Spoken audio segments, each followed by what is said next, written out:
सलाम, नमस्ते, सत श्री अकाल। मैं हूं रजा और आप देख रहे हैं रजाग्राफी। पाकिस्तान में कत्लेआम, और ये नई बात नहीं है। आए दिन पाकिस्तान में कत्लेआम होता रहता है, लेकिन इस बात को दबा दिया जाता है। दोस्तों, मैं जानता हूं कि आज की ये वीडियो रिपोर्ट के बाद फिर से बहुत सारे पाकिस्तानी मेरे खिलाफ हो जाएंगे, पाकिस्तानी मुसलमान भाई मेरे खिलाफ हो जाएंगे।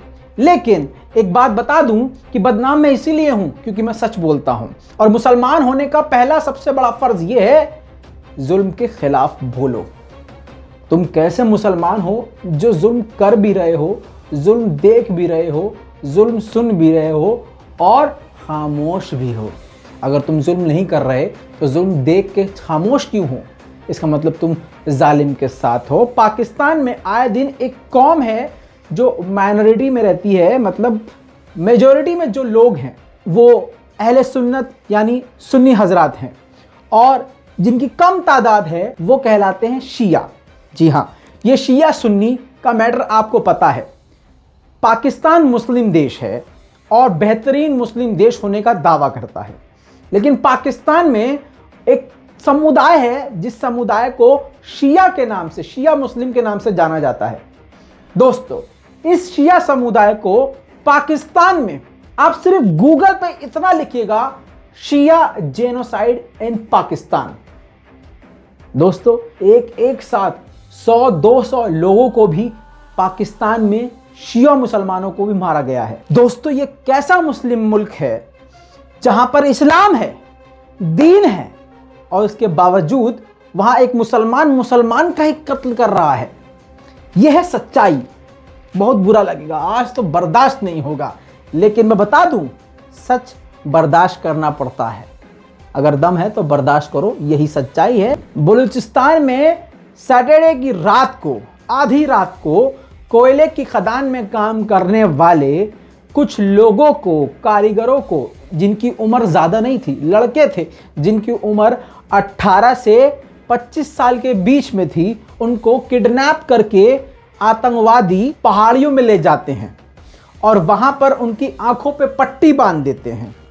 पट्टी बांधने के बाद उनसे शिनाख्त की जाती है कि वो शिया है कि सुन्नी है। इत्तेफाक से सभी वो शिया कौम के बच्चे थे, शिया मुस्लिम थे। उनको गोली से भून दिया गया। 8 लोगों की लाश पहाड़ियों में मिली और 3 लोगों की लाश थोड़ा उनसे दूरी पर मिली। बेदर्दी से गोलियों से भून दिया गया।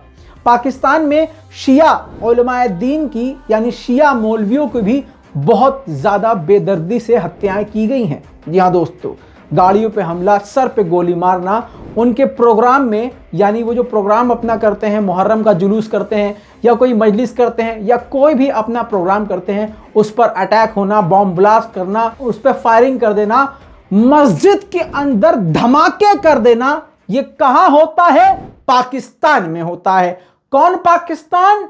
मुस्लिम देश पाकिस्तान। अफसोस की बात यह है कि वहां के मुस्लिम कौम इस बात पर खामोश रहती है। आप इस बात से समझ लीजिए कि फिर इसका मतलब यह है कि अगर पाकिस्तानी भारत को बुरा कह रहे हैं तो भैया पाकिस्तान भी कौन सा अच्छा है? पाकिस्तान तो फिर ज्यादा बुरा हो गया। क्यों?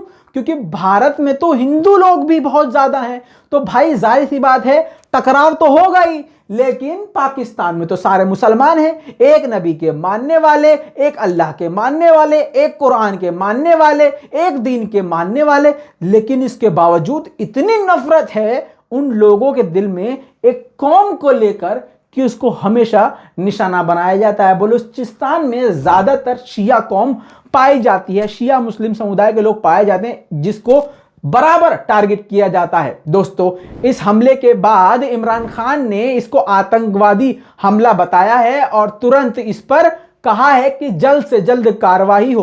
अटैक होने के बाद फौरन स्पेशल फोर्स ने पूरे इलाकों को घेर लिया, लेकिन अब क्या फायदा? जिनकी जान जानी थी जा चुकी। पाकिस्तान सरकार ने कभी शिया समुदाय के लिए कठोर कदम नहीं उठाए हैं। अभी कुछ दिन पहले ही, ज्यादा वक्त नहीं गुजरा है, शिया समुदाय के खिलाफ आधा पाकिस्तान सड़कों पर निकल के आ गया था और यजीद जिंदाबाद के नारे लगा रहा था। अब आपको बता दूं जो मेरे हिंदू भाई हैं उनके लिए कि कौन यजीद। यजीद वो था जिसने प्रॉफेट मोहम्मद सल्लल्लाहु अलैहि वसल्लम के नवासे हजरत इमाम हुसैन को कत्ल किया था। 3 दिन का भूखा प्यासा, उनके खानदान के 72 लोगों को 3 दिनों का भूखा प्यासा इराक में यानी करबला में कत्ल किया था। उस कातिल को, किसके कातिल को? जिसका दीन है इस्लाम, यानी सबसे बड़े पैगंबर आखिरी नबी प्रॉफेट मोहम्मद सल्लल्लाहु अलैहि वसल्लम, उनके नवासे को कत्ल करने वाले के लिए पाकिस्तान में जिंदाबाद के नारे लगाए गए थे। यह है औकात। औकात। बहुत बुरा लग रहा होगा, बहुत बुरा लग रहा होगा, लेकिन यह हकीकत है। इसके बाद से जब बहुत पूरी दुनिया में बवाला हुआ तो पाकिस्तान गवर्नमेंट ने और जिन लोगों ने रैली करी थी, बाद में उन्होंने क्लैरिफिकेशन दिया कि नहीं, हम तो ऐसे नहीं करते हैं, हम तो नहीं मानते हैं, वो तो सच में कातिल है, हमारा ऐसा कोई इंटेंशन नहीं था। बाहर के लोग रैली में थे जिन्होंने इस तरह के नारे लगाए। समझ रहे हैं? सवाल यह है कि मुस्लिम देश में मुस्लिम दूसरे मुस्लिम को मार रहा है, तो भाई इसका मतलब यह है कि जो कहते हैं कि मुस्लिम अगर देश बन जाए तो वहां पर जो है सब शांति होगी, सब मिलके रहेंगे। नहीं, ये तो झूठ हो गया, फिर ये तो मक्कारी हो गई। मुस्लिम मुल्क में मुसलमान सेफ नहीं है, यानी जो अकलियत में है, यानी जो कम है, वो तो भाई सेफ ही नहीं है। पाकिस्तान में भी मुसलमान होने के बावजूद, तो भारत में जहां पर 80% हिंदू हैं, वहां पर मुसलमान बहुत कम हैं। अभी कुछ वक्त से मुसलमानों को टारगेट किया जाने लगा है, वरना आज तक तो मुसलमान बहुत खुश थे यहाँ। तो इसका मतलब लाख करोड़ गुना है अभी भी भारत पाकिस्तान से। मुझे पता है कमेंट में बहुत जल भुन के पाकिस्तानी भाई कमेंट करेंगे, लेकिन कमेंट करने से पहले सोच लीजिएगा, अपने दिल पे हाथ रख के, कि मैंने क्या गलत कहा। दोस्तों, इस पूरी रिपोर्ट के बारे में आपका क्या कहना है नीचे कमेंट में जरूर लिखिएगा, और थोड़ा टाइम मिले तो गूगल पे शिया जेनोसाइड इन पाकिस्तान लिख के देख लीजिएगा। दिमाग चकरा जाएगा अगर आपने इमेज पर क्लिक करके 2-4 फोटो और 2-4 वीडियो देख ली तो। जय हिंद।